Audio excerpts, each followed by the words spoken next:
What is up? So, I played the challenge mode in The Division for the first ever time because I was too worried that it'd be too hard. I did have a little dabble, I dipped my toe into the water, so to speak, when they first started and when I first hit level 30, but it was absolutely rock solid. But now I have some better gear, and I went in and I went ham. And it took me about an hour and a half to finish it with 3 other people via matchmaking. And I'm going to impart some of my knowledge and my tips and my wisdom upon you lovely people and explain just how to survive the challenging mode daily. Okay, so this is not like your normal missions. If you haven't gone into the 32 areas in the Dark Zone, you will not have experienced the level 32 enemies, which prove to be absolutely rock solid. Yes, they are incredibly tough to kill,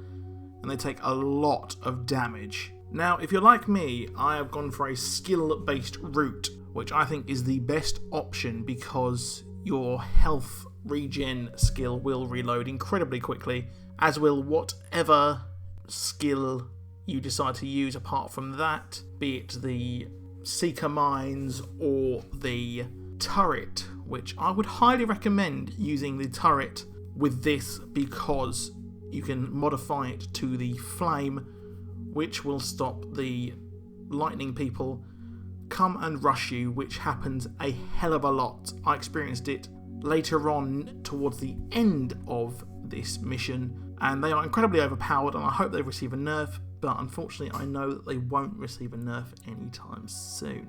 Now, that being said, you do want to use a turret. It is advisable, to say the least.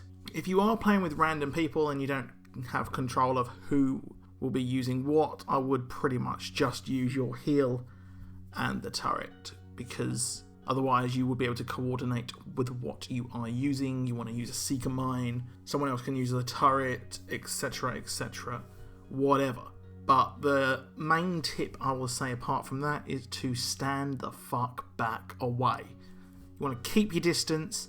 You're going to want a decent scope on your weapon or whatever, because you do not want to get close to the enemies because they will pretty much destroy you instantly.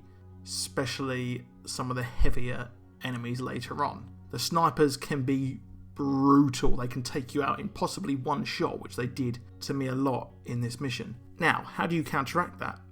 Well, if you use the cover-to-cover system, effectively you can absolutely rush the hell out of them, and they will switch to a crappy pistol, which really doesn't do that much damage compared to the sniper rifle, so you can get up close and really hammer the fuck out of them with maybe an SMG or a shotgun. Now, as well as this, keep as many medipacks in reserve as possible while your health regen skill is reloading. That is absolutely vital. And make sure you have these. Use the overcharge medi skill as well, I would say. Not skill, sorry, the talent, which would be a lot better and be incredibly helpful to your general well-being during the challenging mode. Now you're wondering why do it? Why put yourself through this? Especially if you're playing solo like myself and going in with matchmaking. Luckily, I had a very good team, and I congratulated them and said well played to a message to each of them afterwards, because they were a great team. Well, you get a high-end weapon at the end. Now that's lovely, isn't it? It could be a high-end weapon or it could be high-end gear. Yes, you're guaranteed one of these. I mean, you could spend hours upon hours in the Dark Zone, which I have, and not get any high-end gear drop, but you're guaranteed pretty much a high-end drop here, which is pretty awesome and well worth the time investment. The return on investment on your time spent is very good. Now, enemies will also drop purples, which is good because everyone needs those purples, and if you're not getting the high-end gear, you're going to need those purples as much as possible, and they will save your life because they are very good. But yes, general tips are to pretty much use your turret, and if you are part of a party who has a turret, use your smart bomb with the cluster bomb. One person on my team used the cluster smart Seeker Mine, and it worked an absolute treat. And really got us out of some sticky situations. But you need to be aware of your surroundings a lot more than any other game type, and even the Dark Zone. You can find yourself rushed very, very quickly, which absolutely sucks, and you can get frustrated and die quite a lot. I made the mistake of rushing cover to cover, getting up there as soon as possible, which is not advisable to do.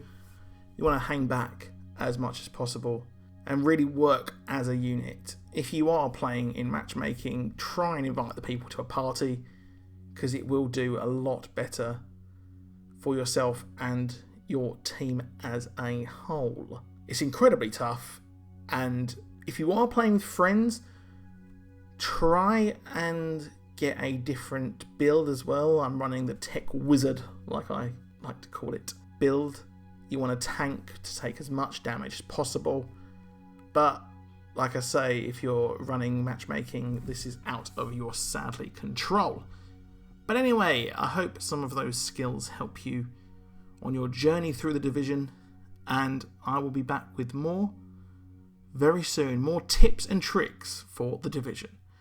Hit that like and subscribe if you want to see more. Goodbye.